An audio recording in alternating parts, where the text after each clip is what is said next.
biyyako shan biyyattiya haramaya haramaya hay hay haramaya. عشان ما عرفوني وردفتها في زيارة تتخيني خبجة مو بكجرتني خبجان تاني والفنا اسن حاجة سجتة عرّا سجنتها كبديت إنه في سجنتان تيتو مالي أني خنا ويا عنك لما سديت كواني جربوا جرو خارج واني يادو جرو تقوت جرا هاي سنيف مال تطهو كبا وان جون كبدي سنيدي أدي مال تطهو كبا وني جوتوني فكين ياب مالي البيتني فرماني مالي أبي مستقول تاجرة أبي نبوة هاي مال تتيان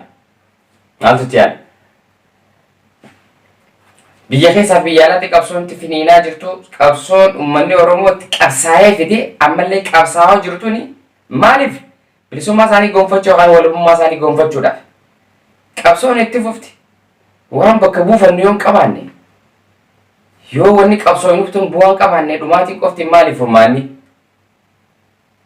addunyaan guutuun biyya alaatti itti qabsooyne abiyyi akka nurraa bu'u jennee qabsaa'aa jirra. Osoo nuti sadi qabsaa'aa jiru naftanyaani harka lafa jalaatiif isa jeesoo barbaadu jirti. Haa inni du'e yoo inni du'e eenyu bakka san bu'a? Eenyu bakka abiyyi san nuuf haa bu'u? Yoo ta'eoo saniifu mataa walii qabu yookaanis waan qabsoo nuuf tana yoo if duratti fageessinee ilaalle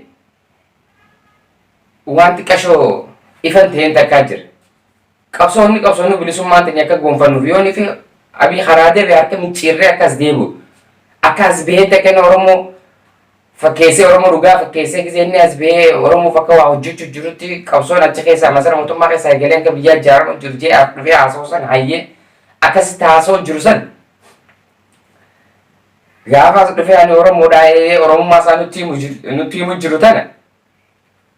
Nuti bakka tanee taatee Oromoodhaa nuti Oromummaa kan nuuf hin fudhannuuf naaf hin kanne tan narraa fudhatan jee akkasachuu osoo hin ta'in nuti ammaasitti afaan maasoo. Inni amma dura isaatti Oromoo Shawaati abbaa keeji maayyee ta'e hin ta'in hin jennu. Gaafa Nobel Prize fudhatu haati isaa Amaara Ortodoksii Kiristaanaa abbaan isaa Oromoo Musliimaati hayyee. Ifii wal faalleessa jechi Googil seen ilaali haati Amaara. Nuti amma maaliif akkas ta'a miti. Ani yoo dhugaa dubbanne Oromoo gaafa kamiyyuu deeggaru waan Oromoof taha sii galee qabsoo Oromoo tanaaf maaltu furmaata maaltu asaana waan joon na yaachisa. An nama Oromoof yaadu nama Oromoof hojjetu hundaan naa ta'a. Namni dhugaan Oromoo qabsaa'u kiyya. Paartiileen sadeen cal jettee afaan qabattee teessu yoo uggurri isinirra jiraate Daawit Ibsaa Mararaa Guddinaatii fi Kamaal Gachuu yoo uggurri isinirra jiraate as baatanii akkan dubbanne isin dhoorkan harka lafa jalatti miseensa keessanitti madda akka addunyaatti isinii lallabnu ala baasaa odeeffannoo. Cal jettanii taa'ummaan miseensa keessan isin jalaa qabamee hidhamee cunqurfamee maal ta'e gidir ajjeefamaa maal cal isin maali woon. Dhumaatiin uummata kanaa bara isinis itti gaafatamummaa qabdanii. Haajjeesuu fi haajjeesifamees Oromoo.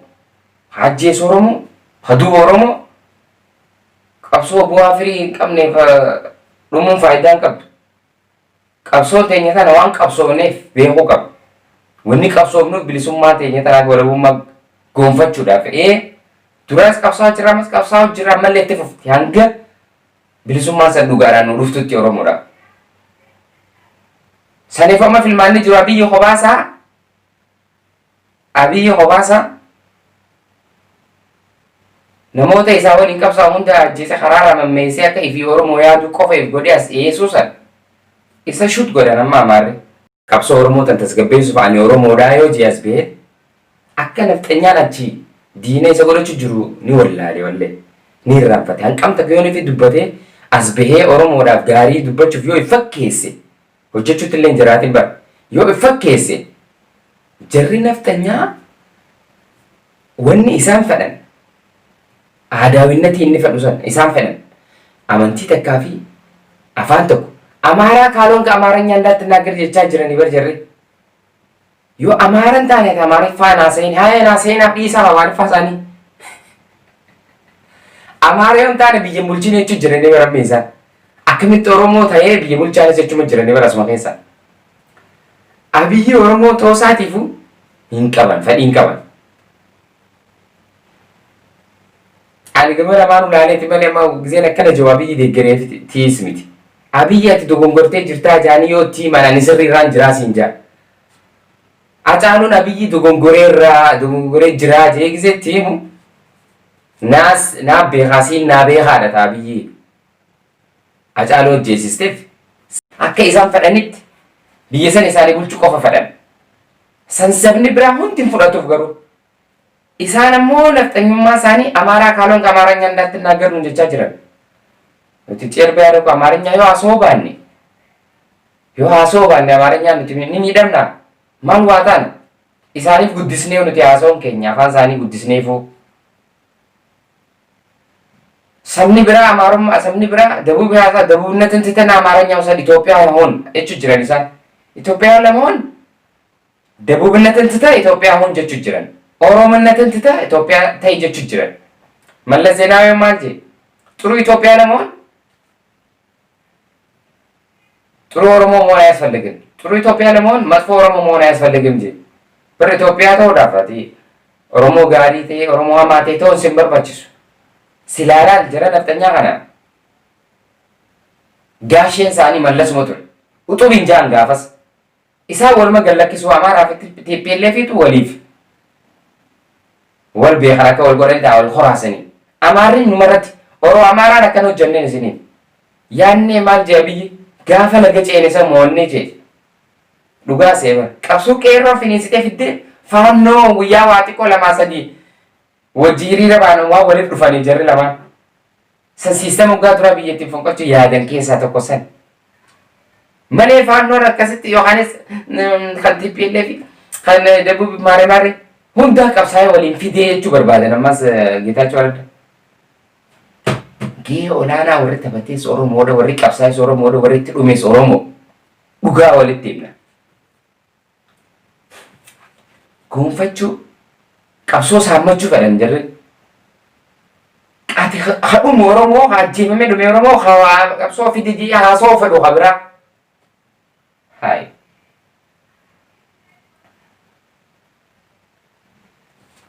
Oromoon wanii isinii dhaamu. Filmaanni qabnu tokko.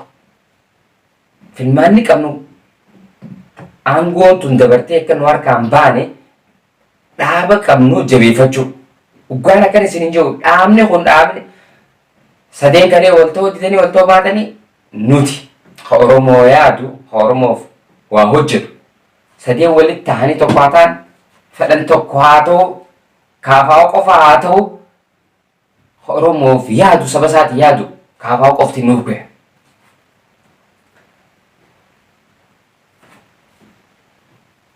Akka qabsoon Oromoon biyya keessaa finiinsaa jirtutti dhugaa dubbachuuf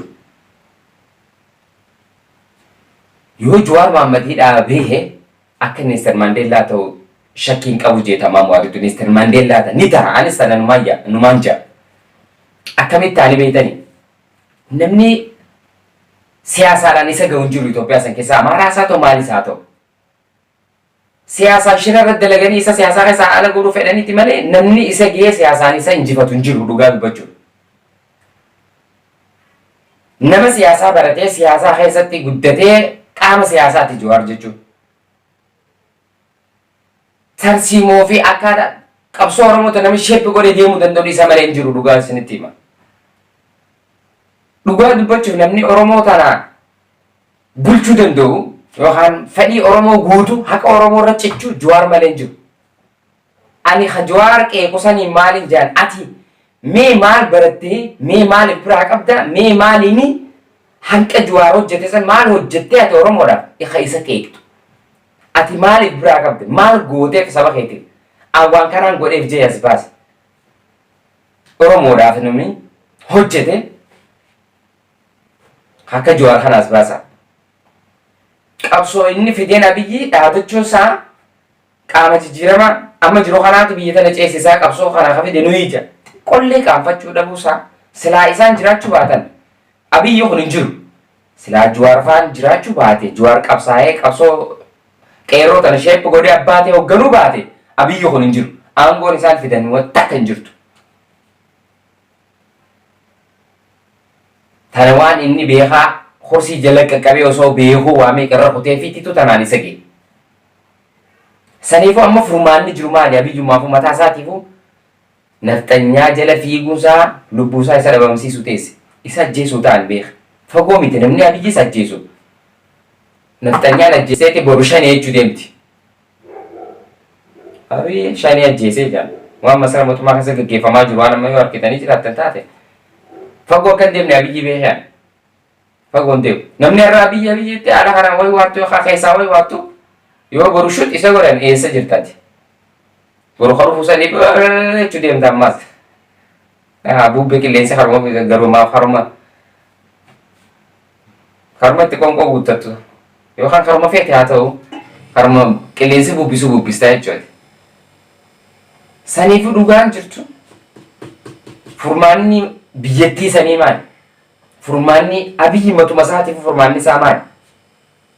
Jawaarii fi qabsaa'ota hidhaman kana guutuutti nagaan baasee dimokiraasii dhugaa baanu san afaaniin ja'an san fidanii baxarabbeezaa wii ta'anii wal mari'achuu rakkoo gad ta'anii furuu akkas gootanii jaanii du'aa caalu sababeessanii hidhuu osoo hin ta'in maaliif waan akkana hojjettan jaanii maaliif xarabbeezaadhaan gad ta'anii maan mari'atin wanti isaan rabbanan bara himannaan isaanii afran soba hijiba ta'uma siyaasaatiin ala na godhuu fedhan jee dhuguma isaati malee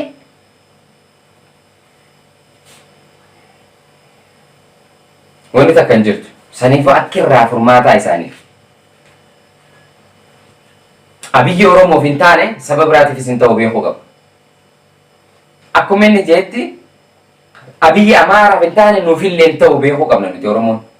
Abiyyi Amaara jala laffee Amaara gammachiisuuf aangoo waa hunda godhuuf kuni Amaaraafuu hin ta'in nuufillee hin ta'u beekuu qabda ati kan bilchiginnaa Abiyyi deeggaru.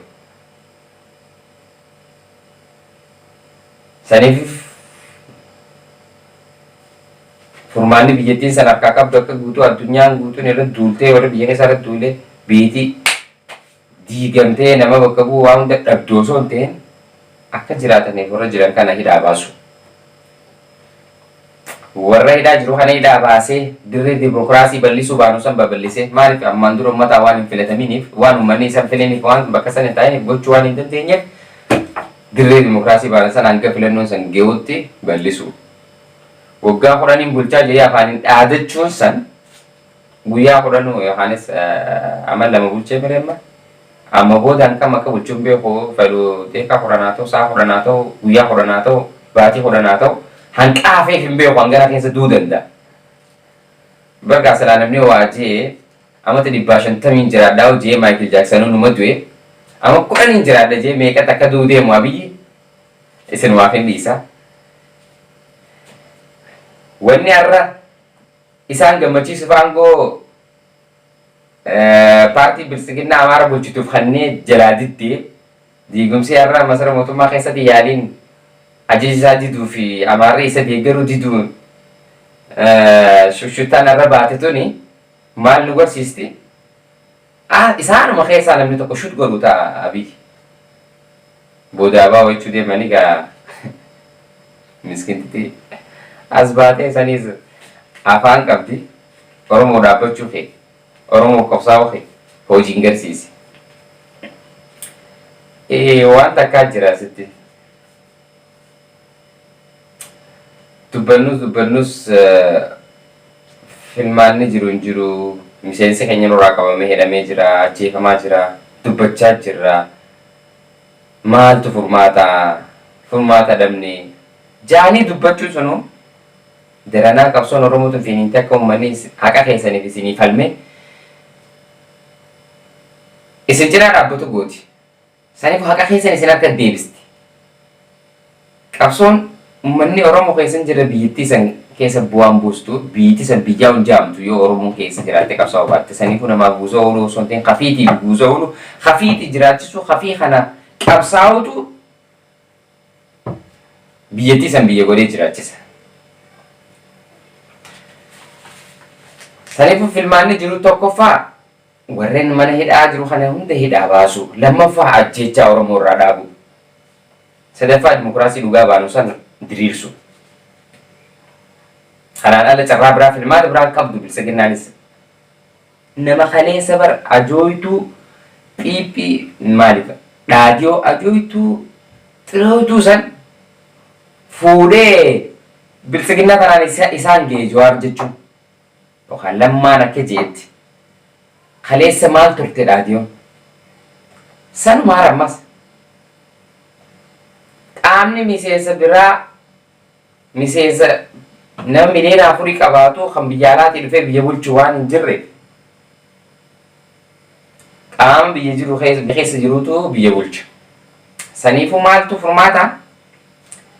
Uummanni waan filmaata ta'eef ni filata. Waan isaa ta'u uummataa beekaa waan qaban fidanii magaalaa irra oolchuudha. Namoota kana gisee gallakkisan booda filannoon baanan san jiraachuu tura furmaata. Jiraachuu dhabuu umrii dheereeffachuun furmaataa miti. Furmaanni yoo filannoon san jiraatte irra furmaata. Maaliif naannoo Tigraay illee as baatee filmaata siiti qophaa'aa jirti. As deemuu deemti bara waraabeettiin bara paartii bilisiginnaa nama tokko achi keessaa dhabdee isaan kadhattee nama naafannaa xiqqoo bilisiginnaan godhaddaatti diddeen nama fi karaarraa wayyaane maali wandelaadhe maal jedhaniin wambadeelee mana karaarraa yookaan woomane karaarraa wal qabatee nama sadiif akkana itti gaafatamaan paartii bilisiginnaa godhee Abiyyi shuumee jaan tippillee fennurratti. Nama maalummaa isaanii beeku malee hin jirtudha Piippiin achi hin jirre biyya hin jirtu. Biyya guutuu akka waan harkaa qabutti kanaasoo yoo ta'e Abiyyi dhugaa dubbachuudhaaf Oromoo Amaaraan sirna sayyoo dhiisan malee abadan biyyattii san keessatti wajji jiraachuun hin danda'amtu. Biyyattii san keessa wajji jiraachuudhaaf jarri lamaan kun Oromummaa isaa sana yoo kabajee malee Amaarri Oromoon Amaara buutu hin jirtu bara.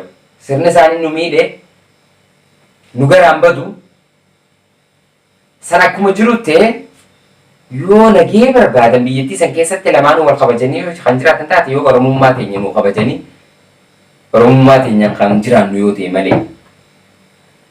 Maaliif wanni nuti barbaadnu Oromiyaa walaboomtee Itoophiyaa keessa jiraattu.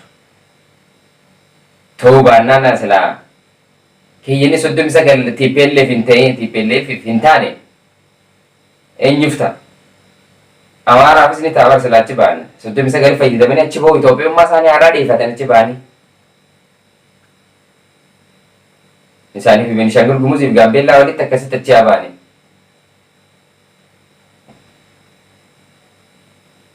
Yookaan nuuf hayyamanii nuti akkasitti gabba'uu isaanirraa. Waliin jiraachuun hin danda'amu jechuudha. Abadan isaan Amaarummaa isaanii yoo lalisteef malee lalistuu ati yoo saba biraa taatee Amaarummaa isaanii lalisteefu sinfadhan. Keessa isaanii sinfadhu. Maaliif ni beekanii miree ati saba biraati. Yoo gaarii taate waan gaarii hundi hammachuu ni beekan. Hasaanii godhachuuf. Isaan jechuun maal akka ta'e namni hundi ni beeka. Sanifu kanaa jettanii Piippii warri Piippii deeggartan. Ambara Oromoon warri Piippii asirraa deeggartan Facebook kanarraa deeggartan yookaan haala teessanii deeggartan waan isin deeggartaniin isinitti himu waan takka fakkeenyaaf. Kaleessa dhaadiyoon abbaa hiyyoon irraa ajjeefte. Kaleessa dhaadiyoon abbaa hiyyoon irraa ajjeefte har'a maqaa jijjiiratee ODP yookaan Piippii yoo taate namni bakka san jiru maqumaa jijjiire malee namuma sanii ni beektaa mere nama san giseen harkee hunda dhiigaan na danfa. Nama san giseen harkee hunda rifeenjee halluu boonfa. Nama san giseen harkee hunda bakka anis waa isa godhee irraa hafalachuuf fedha. Maaliif? Nama kalee akkas na godhe har'a Piippii jeefaan maqaa jijjiirrate qofaaf isa deeggara.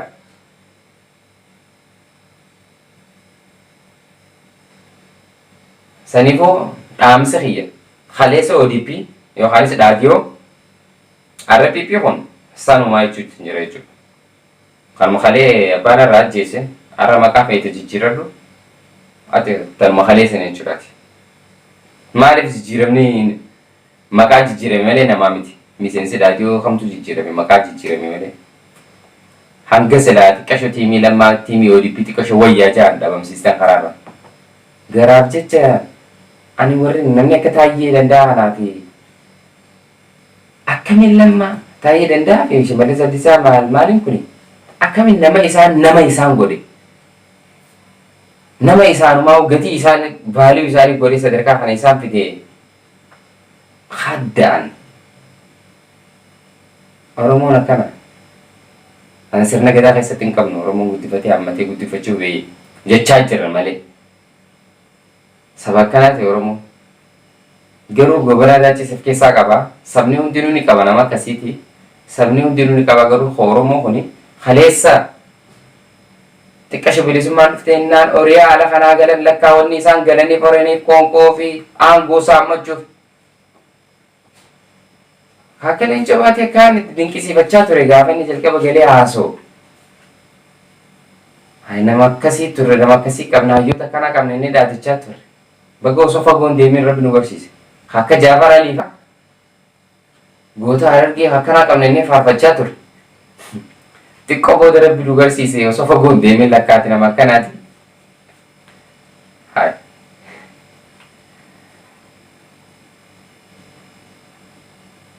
Saniifi Oromoo akkirraa filmaanni isin qabdan kana qofa amma dhugaa walitti dubbachuudhaaf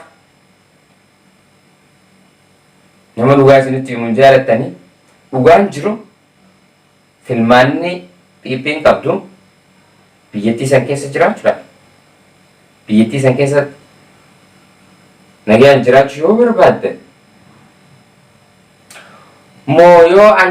moo hamne akkam taanaa uummata kana miidhaa turre uummanni kun nu nyaataa nun dhiisuu jettanii irra rincitan isaan goo malee wanni biraa maali furmaanni biraa maaltu jirame wanni aangoo irra didanii fi nama kana ajjeesanii haali gunan dhabamsiisan yoo booda bakka tanaa haale nutis akkasuma isaan nu godhanii isaan bara isin dara yaadanii ni beekani isaan bara warra dhugaan qabsoo dhugaa kana Oromoof qabsaa'u jiru.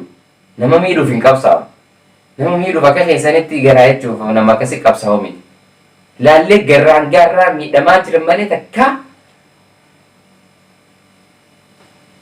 isaanii nama miidhu nagar.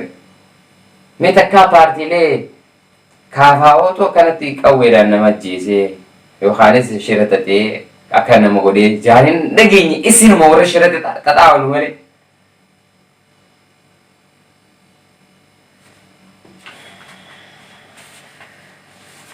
Saniifuu qabxiin biraatanitti qofa du'a asirratti qabsoon Jawaar Mohaammed hidhuutuni Jawaar Mohaammed onni uummata Oromoo guutuu keessa jiraachuu beekuu qabdan. Biyya alaati biyya keessa jiru namni akkam buqqee hiriira diisii nagarre namni akkami buqqee biyya alaa kana keessa hundi hanqam takka akka Jawaar jaalatan isinii galuu qaba asirratti bibi. Hanqam takka namni hanga Oromummaaf quuqamu Oromummaaf qabsaa'u isinii galuu qaba asirratti.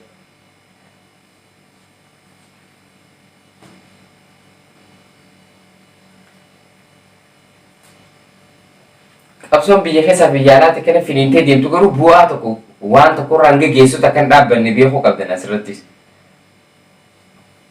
Saniifuu filmaanni jiru maali? Yoo Abiyyi isin keessaa kute eenyu bakka buufattame? Shimallis achi isinii naqa. Moo Lammaadhoo isitan as baasta. Moo yoo Amaarri kun amma naftanyaa tana Abiyyi ajjeese. Oromoon yookaan dhaadiyoon maal lafaa qabdame eenyutu bakka san aangoon teenyaa paartii tanaaf biyya bulchu jira eenyu achi kayyattame eenyu achi isinii ta'a.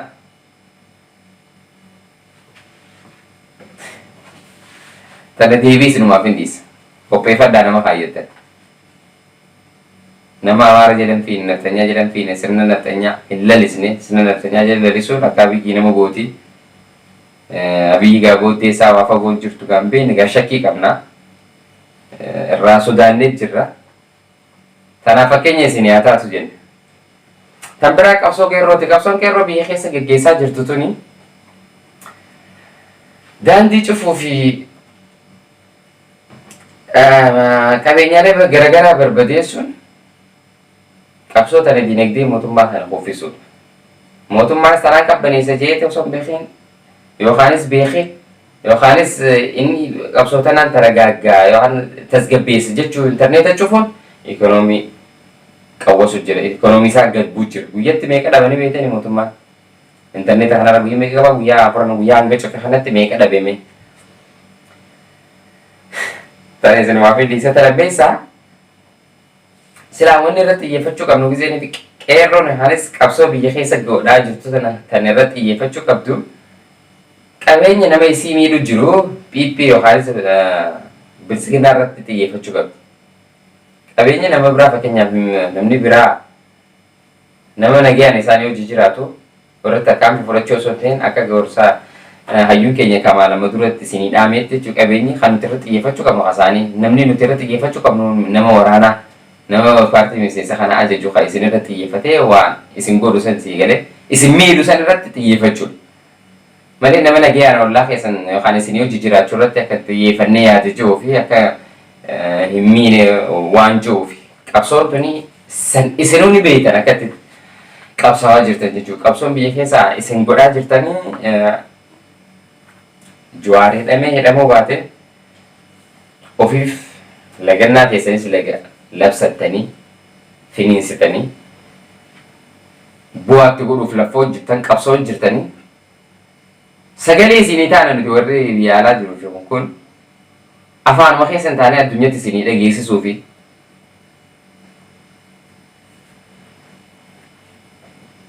Sanumoonni biraa wanni isinii goonu jirtuu danda'ame qabeenyaa fi yookaan beekumsaan isin gargaaruu fi isin deeggaruu isin cinaa dhaabbachuu. Saniifuu dhumarratti ammas qabsoo Oromoo tanaaf maaltu barbaachisa? Qabsoo Oromoo tanaaf maaltu barbaachisaa waan jiruuf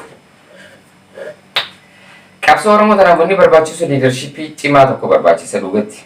Kan sheeppi isaan godhu, kan isaan jala bulan. Kan isaan hin deemu hojii Oromoo tanaan deemuu isaan barbaachisa. Akka Jawaar Mohaammed nuuf haa baasanii ilaala. Yookaan yoo jiraate kan biraas bahu yookaan akka Kamaal Tamaam Waaritu hayyoota hedduutu jira. As bahanii gisee qabsaa'uun booda yookaanis Oromoo tana sheeppi godhan liidarshippii karaatti agarsiisan booda kan isaaniin deemu fillaaf takka toltuutu faatis ni jirti. Jecha sii keessa waan inni irraanfanne isiniimu Abiy Ahmed bineensa dukkana bineensa halkanii ta'e halkan keessa waraabessi waa nyaatanii beekanii waa reeba. Waraabessa bee isaa waa nyaatu yoo ifa abbaa isaatti gadhiiste warra dheefa fiigaa nyaatu bara waraabesse. Akkasi abbaa isaatti gadhiisuudha ifa keessa waa nyaatu waraabesse. Akkasitti Abiy itti ibsuudha akka uummata Oromoo nyaanni akka Oromoo miine ifaatti ibsuu barbaachisaa jette. Yaa sabaa jechaan nu galaafatee Abiy.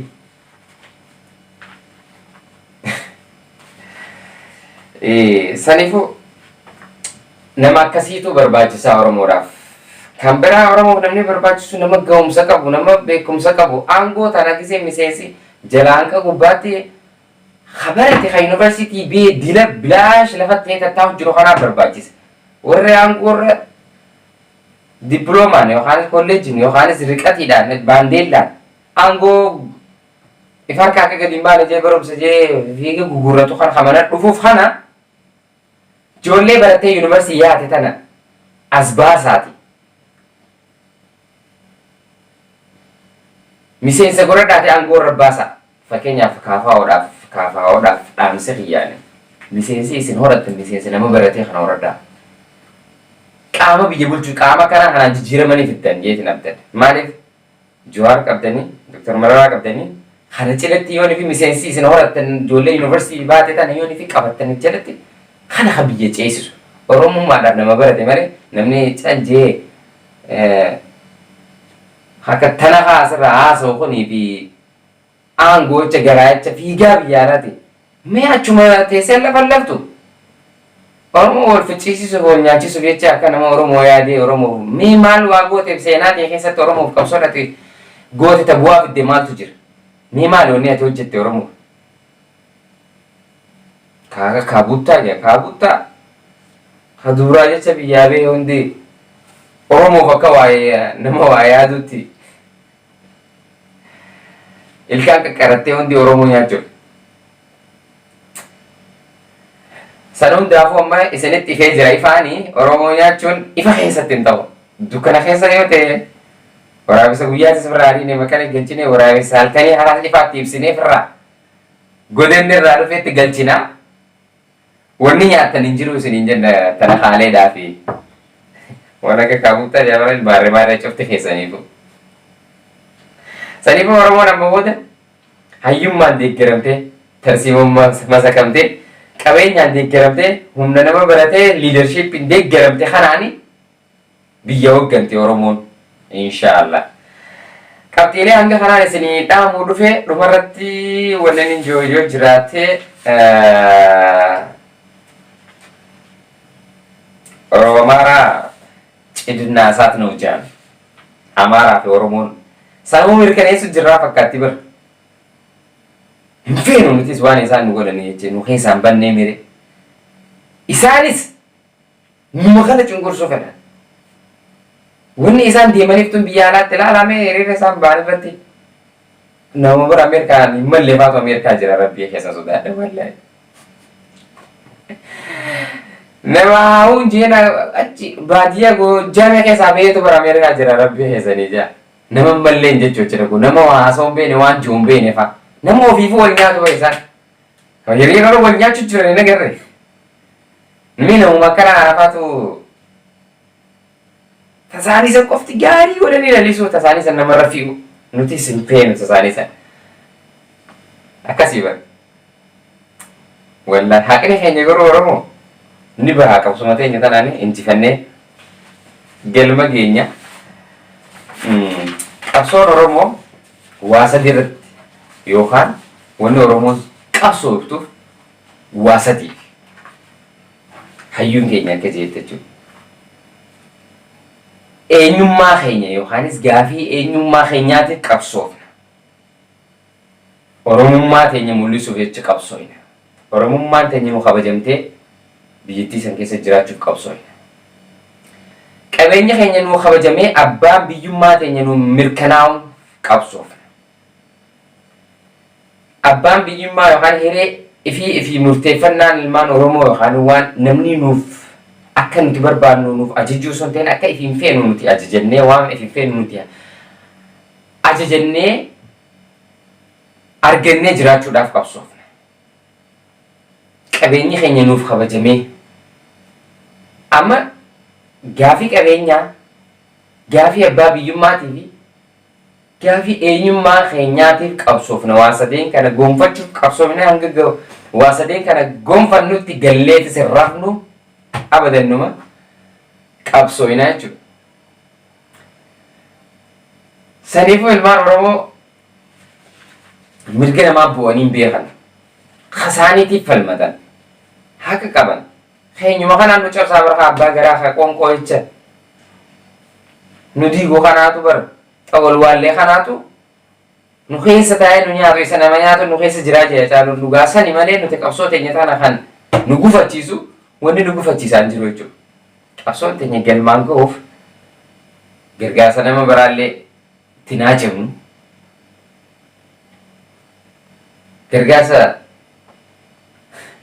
dhaaba Eertiraa yookaan Ijiptii anu gargaaranitti naajamnu qabsoofnee ifii bilisummaa teenya gonfachuutu nuuf haqa. Taniin dhaamsa kiyya tanaa dhumarrattis waan hordoftaniif galatoomaa. Sagantaatti aanuun hanga walitti deebinutti sagantaan irraa kaniin qabadhee dhiyaadhee asirratti isinii goolaba waan na hordoftanii fi na daawwattaniif hedduu galatoomaan isiniin jaa. Bishaan biyyattiya, bishaan biyya koo, bishaan biyyattiya, Haramaya, Haramaya.